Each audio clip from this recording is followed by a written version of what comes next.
అందరికీ టుడే అయితే మనం సింపుల్గా చట్నీ ఎలా చేసుకోవాలో చూద్దాము. ఇడ్లీలోకి, దోశలోకి, దేంట్లోకైనా కూడా బాగుంటుందండి.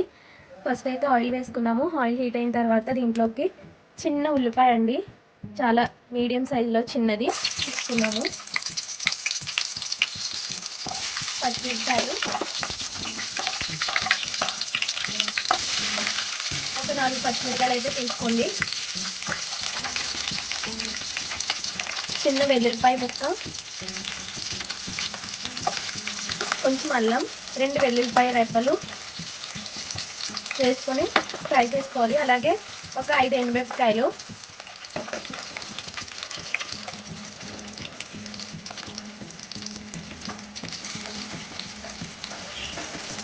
ఒక 2 మినిట్స్ ఫ్రై చేసుకుందాము. ఇదేంటి గొలుపుప్పు కదా, దీంట్లో కొంచెం గొలుపుప్పు యాడ్ చేసుకుందామండి.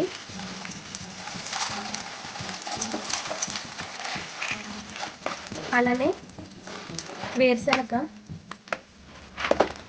గుళ్ళు యాడ్ చేస్తాను.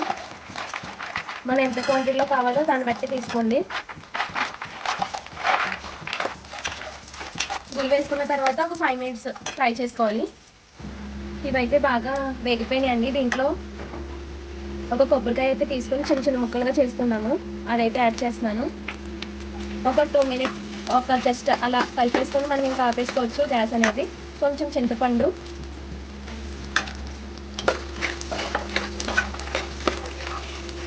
జస్ట్ అలా 2 సెకండ్స్ అలా ఫ్రై చేసుకుంటే సరిపోతుంది కొబ్బరి. ఓకే అండి, ఇప్పుడైతే అయిపోయింది. దీనికి మనం మిక్సీ పట్టుకోవాలి. అయితే పట్టేసాము, ఇలా అయితే మిక్సీ పట్టుకోవాలి. మిక్సీ పట్టిన తర్వాత తాలింపు వేసుకుందాము. నూనె వేసిన తర్వాత దీంట్లోకి ఎండుమిరపకాయలు,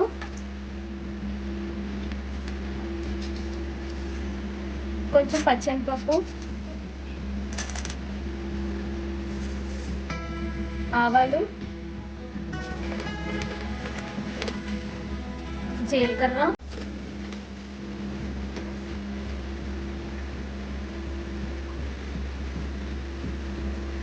కరివేపాకు ఇవి కొంచెం ఫ్రై చేసుకున్నాము.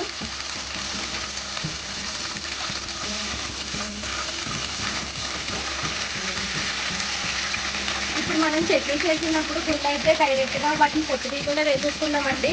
ఒకవేళ ఎవరికైనా కావాలి అనుకుంటే మీరు నార్మల్గా గుళ్ళు వేసుకుని తర్వాత పొట్టు తీసుకొని చేసుకోవచ్చు.